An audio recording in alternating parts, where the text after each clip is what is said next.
नमस्कार, हमारा नाम है समरीन और आपने देखना शुरू कर दिया है लाइव सिटीज। देखिए, बीपीएससी टीआरई 4.0 लगातार चर्चा में बना हुआ है। कई तरह के सवाल हैं जो आपको भी परेशान कर रहे हैं और जिसका जवाब आप भी जानना चाह रहे हैं।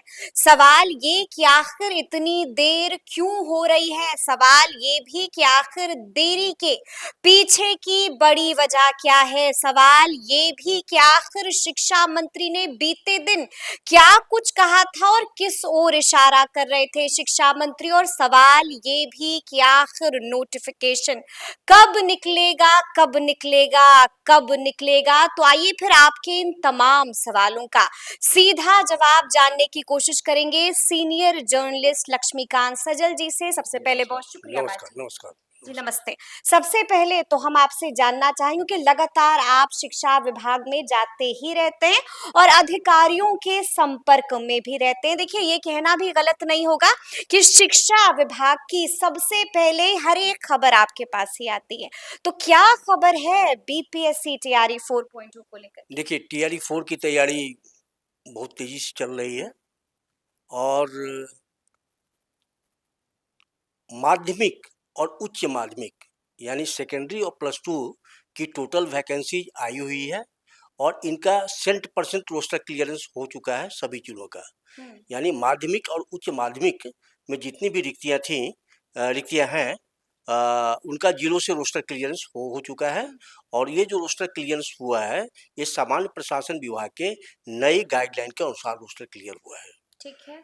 और नई गाइडलाइन नई गाइडलाइन ये है कि ये चूंकि ये जो होगा रोस्टर क्लियर, ये डिस्ट्रिक्ट लेवल पे होगा, स्टेट लेवल का पद नहीं है। तो डिस्ट्रिक्ट लेवल पे हर सब्जेक्ट का रोस्टर अलग अलग होगा, ठीक ना। तो वो चूंकि ये सब्जेक्ट वाइज टीचर का अपॉइंटमेंट होना है ना, तो हर सब्जेक्ट का रोस्टर अलग अलग होना है। तो वही गाइडलाइन है उसका। और उसी में कई दिशा निर्देश हैं। और ये भी है, सामान्य प्रशासन विभाग जो है वो रोस्टर को एग्जामिन करता है। तो शिक्षा विभाग ने प्राथमिक यानी प्रारंभिक 1 to 8 और इधर 9, 10, 11, 12 सभी का रोस्टर क्लियरेंस जिलों से हो चुका था। ये एग्जामिन के लिए सामान्य प्रशासन विभाग को भेजा गया था। सामान्य प्रशासन विभाग ने उसमें कई दिशा निर्देश दिए थे और उस दिशा निर्देश के तहत फिर से नए सिरे से जो खामियां थी उनको दुरुस्त की गई। अच्छा, आप कह रहे हैं कि रोस्टर क्लियरेंस हो चुका था लेकिन उसके बाद सामान्य प्रशासन ने कुछ बदलाव करवाए। हाँ, उसमें लौटा, क्योंकि उसका जो लौटा दिया था। लौटाया था, उसका जो फार्मूला था, उसके फार्मूले के तहत उसमें कहीं कहीं वो नहीं हुआ था, उसके गाइडलाइन को कहीं कहीं फॉलो नहीं किया गया था। तो इसीलिए उसको ये रूटीन वर्क है कि एग्जामिन के लिए सामान्य प्रशासन विभाग को भेजा जाता है। तो सामान्य प्रशासन विभाग के गाइडलाइन के तहत सबसे पहले माध्यमिक और उच्च माध्यमिक शिक्षकों के शिक्षक पदों के सभी जिलों के रोस्टर क्लियर हो चुके हैं। और अब प्रारंभिक के कुछ जिलों के बचे हुए हैं। कितने जिलों के बचे हुए? बहुत ज्यादा नहीं है, करीब मान के चलिए 14 के आसपास। 14 जिलों के रोस्टर क्लियरेंस अब भी बचे हुए हैं। चूंकि ये भी हो चुके थे ना, तो इसमें भी नए गाइडलाइन के तहत जो गाइडलाइन जो एग्जामिन के बाद जो दिशा निर्देश है, उस दिशा निर्देश को फॉलो किया जा रहा है। और आप ये मान के चलिए, जो शिक्षा विभाग का टारगेट है वो है कि ट्यूसडे तक, मंगलवार तक रोस्टर क्लियर हो जाना है, प्राइमरी का कर देना है। ये अपर मुख्य सचिव का निर्देश है जिलों को, यानी कि बी बिल्कुल राजेंद्र बिल्कुल जी का बिल्कुल बिल्कुल निर्देश। बिल्कुल बिल्कुल। तो ये स्थिति है रोस्टर क्लियरेंस की। तो बहुत कम ही जिले बाकी हैं, वह भी 1 to 8 में, प्रारंभिक में। तो इसके बाद ये रोस्टर क्लियरेंस हो जाएगा। रोस्टर क्लियरेंस होने के बाद तब अधियाचना वैकेंसी निकालने के लिए बिहार लोक सेवा आयोग को सौंपी जाएगी। आपका दूसरा सवाल ये हो सकता है कि कुल पद कितने आ रहे हैं। बिल्कुल, $1 मिलियन का सवाल यही है कि सीटों की संख्या क्या होगी, क्या 27,000 होगी, क्या 30,000 होगी, क्या 40,000 होगी या फिर 60 या 70,000? बिल्कुल बिल्कुल बिल्कुल। पहले हम लोग मान के चल रहे थे कि कुल वैकेंसीज की संख्या 26,000 होगी। पहले हम लोग यही चल रहे थे और यही बातें हर लेवल पे कही जा रही थी। लेकिन अब जो स्थिति बनी है, तो अभी तक की स्थिति ये है, चूंकि कई जिले 1 to 8 में बाकी हैं, तो अब लेकिन बावजूद अब तक की जो स्थिति है, ये रिक्तियां कुल मिला के कहिए 30 से 35 के बीच होंगी। 30 से 35 के बीच होंगी। बीच होंगी। आप 30 ही मान के चलिए, माने 2-4 ऊपर हो सकता है, नीचे हो सकता है 2-400, तो करीब-करीब यही है। अभी हम लोग 30 ही मान के चल रहे हैं, लेकिन मान लीजिए अगर बढ़ा तो कितना भी बढ़ेगा तो 35 के नीचे होगा। तो ये रिक्तियां होंगी। और सबसे बड़ी खबर ये है इसमें कि 80% जो रिक्तियां होंगी, वो माध्यमिक उच्च माध्यमिक शिक्षकों की होंगी। अच्छा। हाँ, सबसे ज्यादा रिक्तियां 9, 10, 11, 12 में सबसे ज्यादा रिक्तियां आ रही हैं। तो सबसे ज्यादा रिक्तियां उधर से आएंगी। और एक सवाल आपका ये भी हो सकता है कि इतनी ज्यादा रिक्तियां होंगी तो भरेंगी कैसे, क्योंकि वो कैंडिडेट के अभाव में वो रुक जा रहा था, भरे नहीं जा रहे थे पद। तो चूंकि इस बार एसटीईटी में 2,56,000 कैंडिडेट पास किए हैं, तो 2 लाख, ये जो 2,56,000 पास किए हैं, ये इस बार अप्लीकेबल हैं। ये फॉर्म भरेंगे, ये बीपीएससी में आवेदन करेंगे, ये परीक्षा में बैठेंगे। तो लग रहा है कि इस बार ये जो जितने भी 80% पद उनके होंगे वो भर जाएंगे। तो अब तक की स्थिति टीआरई 4 की यही है। लेकिन लगे हाथ मेरा एक और सवाल है आपसे, और सवाल यही है कि आपकी खबर क्या कह रही है, किस वर्ग के लिए कितनी सीटें आने जा रही हैं? 1 to 5 में कितनी सीटें आएंगी, 6 to 8 में कितनी आएंगी? अभी ये कहना बेमानी होगी, अभी ये कहना ठीक नहीं होगा। लेकिन ओवरऑल यही है, ओवरऑल यही है। और बस कुल जो रिक्तियां होंगी, मान लीजिए अगर 30,000 रिक्तियां हैं, तो 30,000 रिक्तियां हैं, तो 30,000 में 80% जो रिक्तियां होंगी वो सेकेंडरी सीनियर सेकेंडरी की होंगी। 80% कह रहे हैं? 80% रिक्तियां सेकेंडरी सीनियर सेकेंडरी की होंगी। तो सबसे ज्यादा बहालियां इस बार उधर ही हो रही है। इसलिए हो रही है कि आपको पता होगा कि बहुत सारे स्कूल, हर पंचायत में स्कूल अपग्रेडेड हुए हैं +2 लेवल पे, तो वहाँ शिक्षकों के पद खाली है। तो इसलिए वहाँ रिक्तियां बढ़ी हैं। और कुछ रिक्तियां वहाँ पहले से चली आ रही थी, तो इसलिए बढ़ी हैं। तो ये है। और करीब वही 2,56,000 इधर एसटीटी पास किए हैं, सेकेंडरी सीनियर सेकेंडरी मिला के। तो वो इस बार इस रेस में होंगे, मैदान में। यानी कि इसे हम ऐसे भी कह सकते हैं कि 1 to 5 या 6 to 8 वालों को झटका लगेगा। बहुत सीटों की संख्या उतनी नहीं इसलिए उनको बहुत ज्यादा झटका नहीं लगेगा कि अपने यहाँ टीईटी तो हुआ नहीं है। एक नंबर 1, तो उसमें जो भी बैठेंगे वो सीटीईटी वाले बैठेंगे। सीटीईटी की परीक्षा अपने यहाँ साल में 2 बार होती है। और आपको याद होगा कि अभी जितनी बहालियां बीपीएससी के इसके पहले हुई हैं, टीआरई 1 में, टीआरई 2 में, टीआरई 3 में, उसमें मैक्सिमम जो बहालियां हुई हैं वो 1 to 8 में बहालियां हुई हैं। और इधर 9, 10, 11, 12 में इसलिए कम बहालियां हुई कि कैंडिडेट थे ही नहीं, एसटीटी पास कैंडिडेट न के बराबर थे। तो इस बार कैंडिडेट मिल गए हैं, इसलिए ज्यादा रस इधर ही होगा।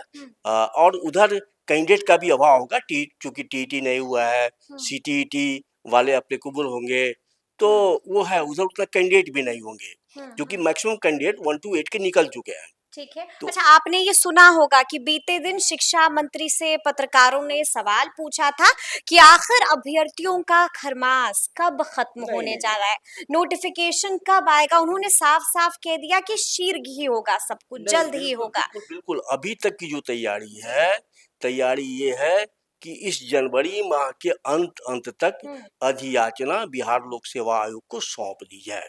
ये उनका टारगेट है। पहले 14 जनवरी का टारगेट था, 14 जनवरी तक पूरा नहीं हो पाया, तो अब ये टारगेट है कि इस महीने के अंत तक।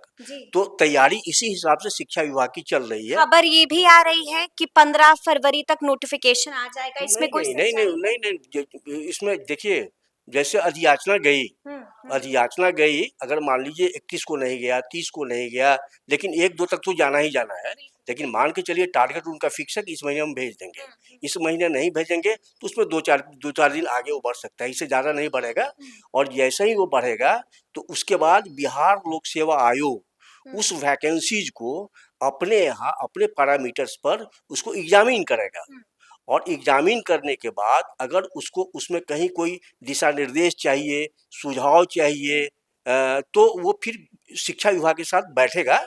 और उसका निराकरण होने के बाद उस स्थिति साफ होने के बाद उसके बाद ये सीधे अधियाचना बिहार लोक सेवा आयोग को चली जाएगी और वापिस और फिर वो विज्ञापन हो जाएगा। और मान के चलिए कि 15 से 20 तक। हाँ बिल्कुल मान के चलिए कि फरवरी अंत तक विज्ञापन आ जाएगा, नोटिफिकेशन बिल्कुल विज्ञापन आ जाएगा, वैकेंसी आ जाएगी।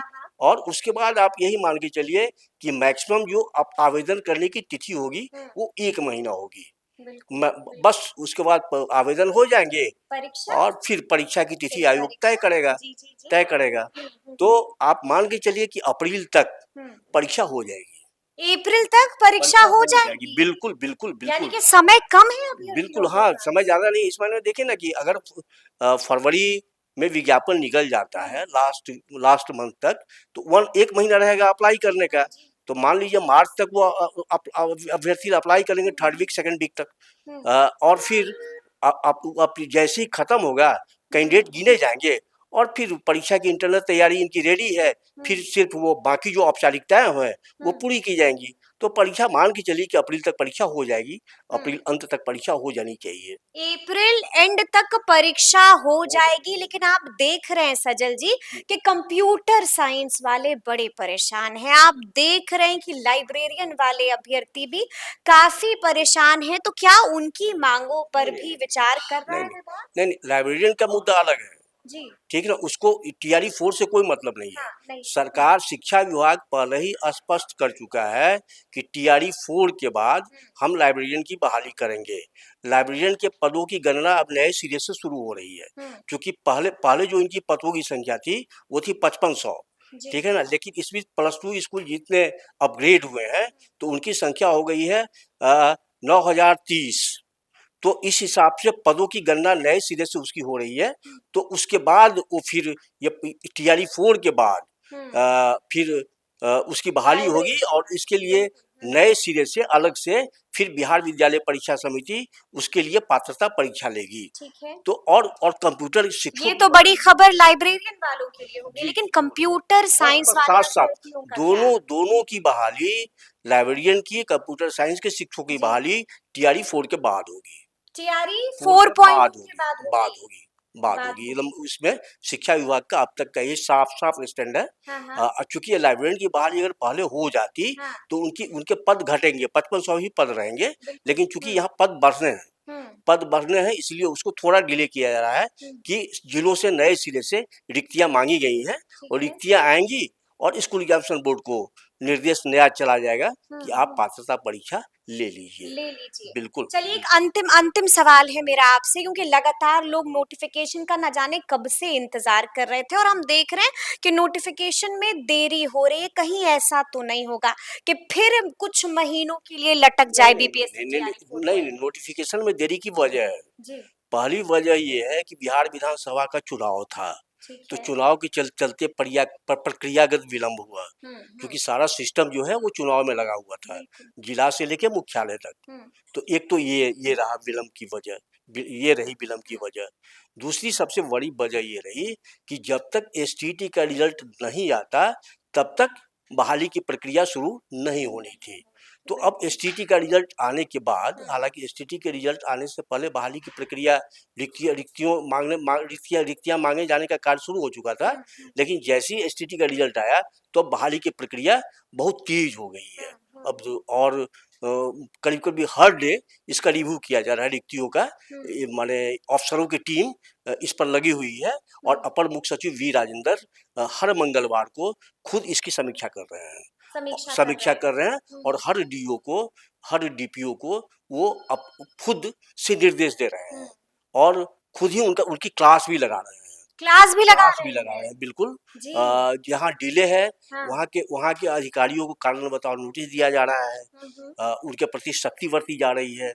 तो कुल मिला के अब तक सीन यही है कि बस अधियाचना जाने वाली है, जल्दी ही जाएगी। अधियाचना जाने के बाद बिहार लोक सेवा आयोग उसको एग्जामिन करेगा, एग्जामिन करने के बाद उसकी वैकेंसी आएगी, यानी विज्ञापन निकलेगा। तकरीबन मान के चलिए कि 1 महीना उसका डेट रहेगा और जैसे ही आवेदन देने खत्म हो जाएंगे, उसकी तिथि खत्म होगी, परीक्षा की तैयारी शुरू हो जाएगी। तैयारी शुरू हो जाएगी, यानी कि निराश होने की बिल्कुल नहीं, कोई जरूरत बिल्कुल नहीं, नहीं है। बिल्कुल नहीं। अब अभ्यर्थियों के लिए तो अब समय ही नहीं बचा है। बिल्कुल नहीं है। अगर अभी से वो तैयारी शुरू करेंगे, हाँ, तभी उनकी सफलता की गारंटी होगी। तो बिल्कुल। उन्हें अभी से इसकी तैयारी में लग जाना चाहिए। अभी से ही तैयारी में लग जाना चाहिए, तभी आपके हाथ सफलता लग पाएगी।